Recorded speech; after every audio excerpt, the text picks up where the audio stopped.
Breaking news mga kababayan, nako po Tito Soto, delikado. Mukhang sisibakin na talaga dito sa Senado. Yung pagka-Senate President, mapupunta na kay Cayetano or Marcoleta. Nako mga kababayan ko, good news, minority bloc has now enough numbers para sibakin si SP Soto.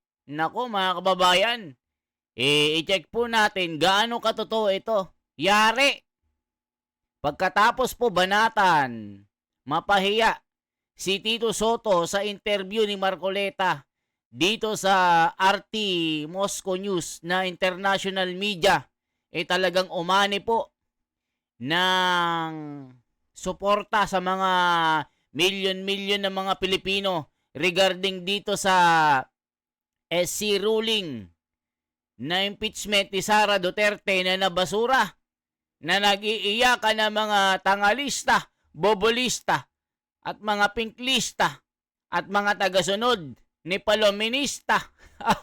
Mga kababayan, ito po, pakinggan po natin bakit napaka-good news ito.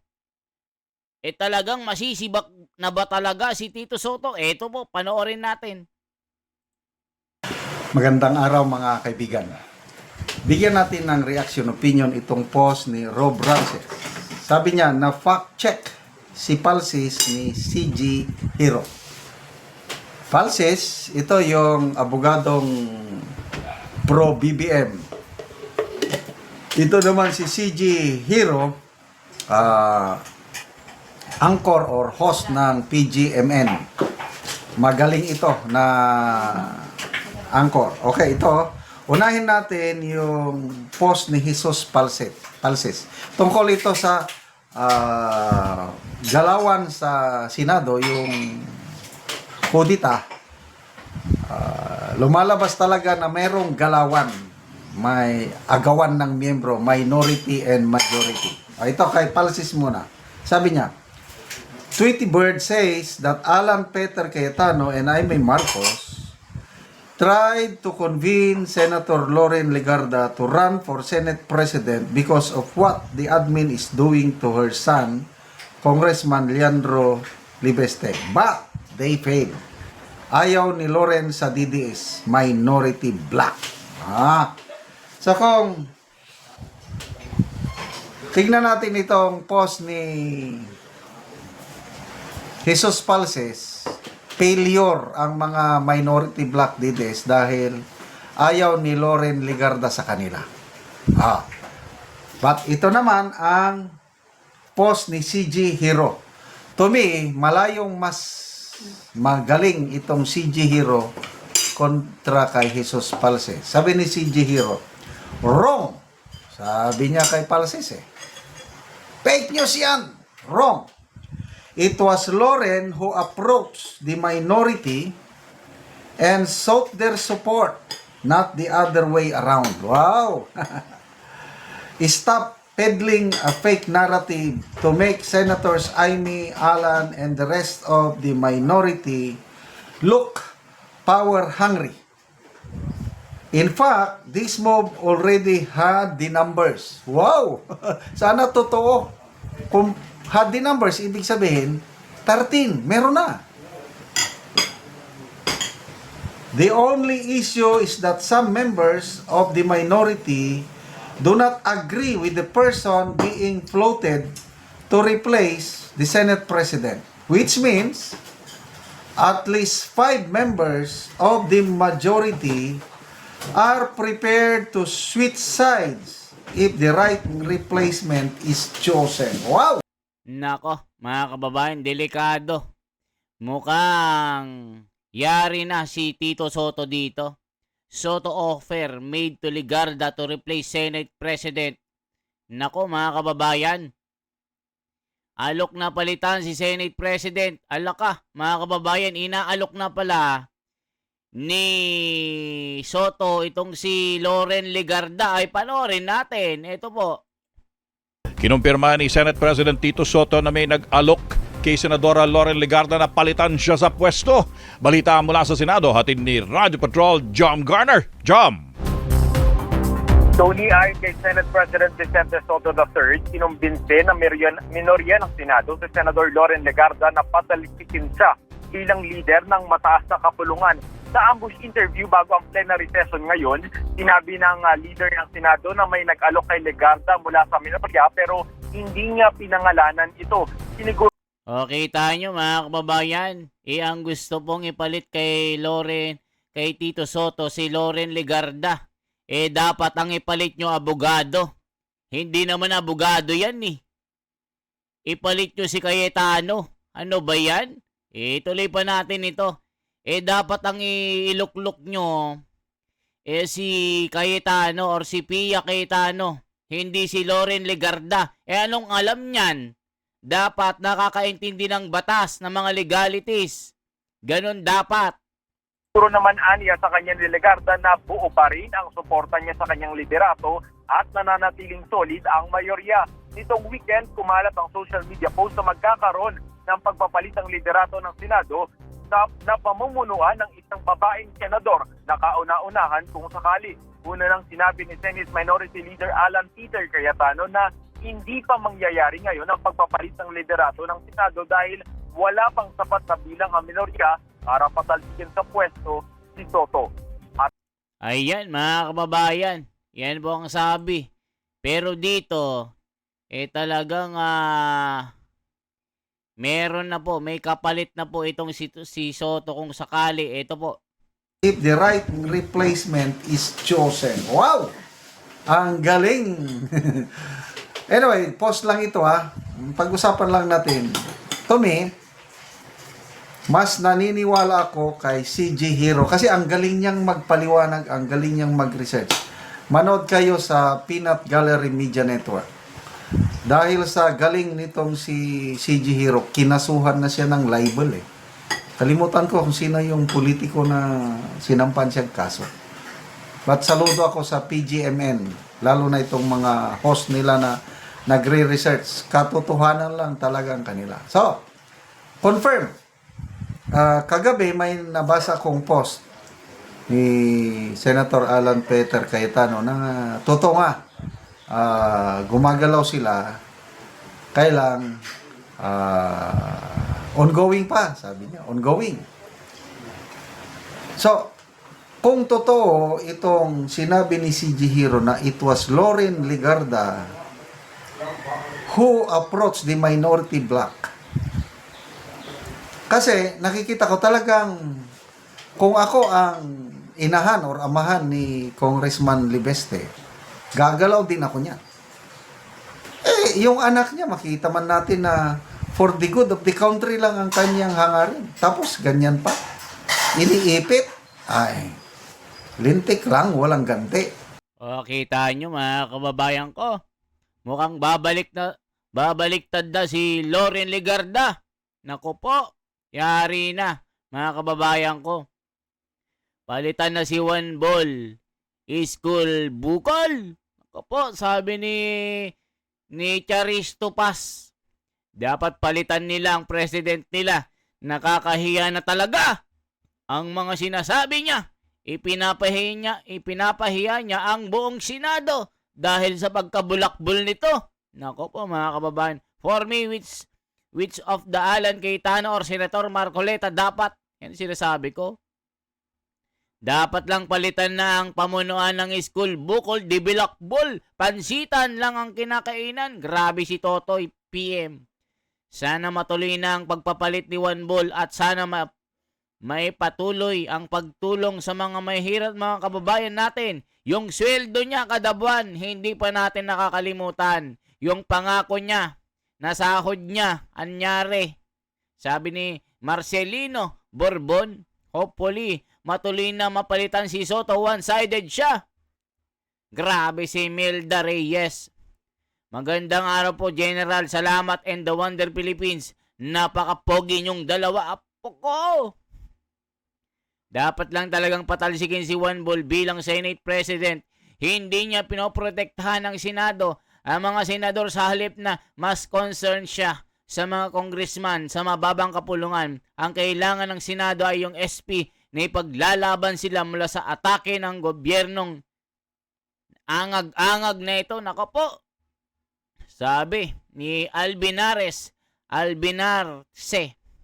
wala naman tayo magawa. Ang panalangin natin ay pinakamakapangyarihan armas natin para magtagumpay sa kalayaan ng bayan. Kumikilos ang makapangyarihang manghimala. True sir, kailangan ng mabagong leadership ng Senate. ASAP na. Grabe talaga mga kababayan ko. Galit na galit ang mga tao dito. Anong sinasabi dito? What's SP Soto, Allen Cayetano, Lacson? Nako po mga kababayan. Anong sinasabi dito? I-check pa natin anong sinasabi ni Allen Cayetano dito. Ano bagong Senate Majority, bagong Senate President? Not aware. May kumakaw. What do you make of that, sir? Yung mga ganong rumors? Sabi ko nga, like rebellion, it's a continuing crime. Since that immemorial. Ganyan naman talaga dito. Merong numero, 13 and more. Sabi ni Lacson, it's like rebellion daw. Kung maganda naman ang pamamalakad mo, ba't ka papalitan, di ba? Di ba mga kababayan? Kung okay ka, ba't ka papalitan? Pero kung palpak ka, mapapalitan ka. Sabi ng mga tao, palpak na kasi. Palitan na, tama na, sobra na. Grabe mga tao, galit na galit na. Selving, wala po. 10 seconds. Walang. Walang nangyayari. And Senpi, satisfied pa po ba sa leadership ni SP Soto? Ako? No, I mean, your colleagues, sir, based on your, Let's find out later. sir? Tinanong kung satisfied si Lacson, nagulat. Parang sabi niya, hindi. Hirap tablay ng best friend kasi, mga kababayan ko. Find out later. Puro rumor, sir. What do you say to that? It's rumors until it's there, di ba? There's always discussions. There are people with happy of our direction, may people na hindi happy sa direction. Ako personally, I think everyone's campaigning instead of governing. So it's really, do you get 13 people of like minds? But as of today, wala pa yung 13 na yan or yung 13 hindi present. Still satisfied with SP Soto as the leader, sir? No, we're in the minority. Uh-huh. So of course, we want to be in the majority. Ayan pa yung ngiti ni Senador Alan Cayetano. Para magiging 13 na talaga ito. Kita nyo naman mga kababayan. Sureball na sureball. Na pag 13 na kami, mapapalitan na! Ala ko!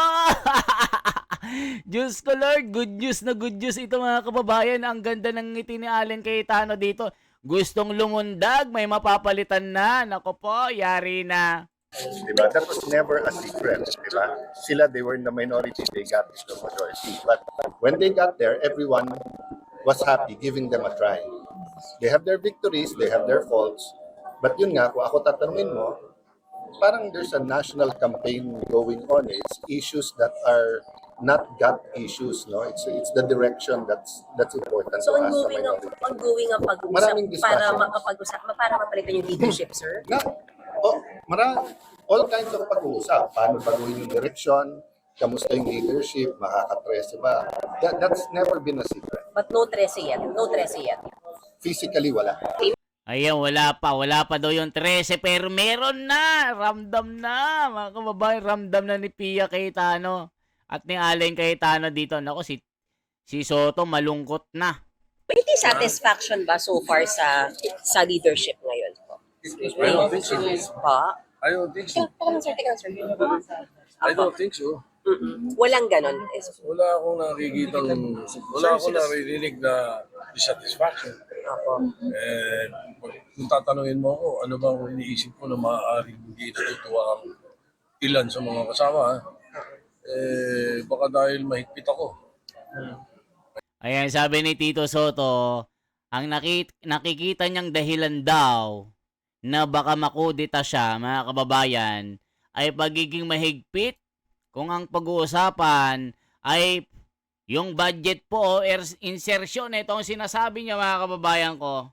Give me a time to read this one. Ito po mga kababayan. Talagang si Tito Soto, ito daw yung alam niya kaya daw siya ikukudita. Ito po mga kababayan ko. Ayan o. Ito po ang dahilan bakit siya makukudita. Ito sabi niya po mga kababayan ko. Posibleng kudita tensyon sa Senado. Kaugnay ng usapin sa pondo ng gobyerno. Ito ang sabi niya. Ayon kay Senate President Tito Soto, maaring may mga hindi pagkakaunawaan sa loob ng Senado na may kaugnayan sa mahigpit na pagpapatupad ng mga patakaran sa paglalagay ng pondo sa pambansang budget. Ipaniliwanag ni Soto na posibleng hindi natuwa ang ilang kasamahan sa kanyang paninindigan laban sa hindi tamang budget insertion na ayon sa kanya ay bahagi ng kanyang tungkulin bilang leader ng Senado. Maaaring may ilan na hindi natuwa dahil mahigpit ako pagdating sa insertion. Yung kaya ang dahilan mga kababayan bakit siya makukudita? Nako po. Ay, sa insertion sa budget. Oh, Pero di may ba? nagparamdam SP na hindi masaya sa liderato ninyo. Hindi, wala naman. Wala naman nakakarating sa akin. Yung sinasabi Change ng leadership, may chance ba? Sa tingin nyo ngayon? Well, I doubt it. But, you know, sanay ako dito eh. I serve at the pleasure of my colleagues. Since the 8th Congress up to now, the Senate leadership has always been that way. Depende sa mga kasama. So, What do you say about the coup rumors during the weekend, SP? wala naman. Wala nakarating sa akin na ganun. Ang nakakarating mo sa akin is kwento ng mga kasama namin na we're solid. There's no problem with the majority. Ganun ang naririnig ko. Sa social media, sinasabi first female Senate President daw, SP. May ganun bang nakarating sa inyo? Marami na ako nababasa sa social media, iba-iba eh. Hindi lang yun. Pinakamaraming fake news sa social media. But as far as your Oh, ayan mga kababayan, sinasabi niya na fake news daw. Ayan kasi Tito Soto, pinag-uusapan ka kasi.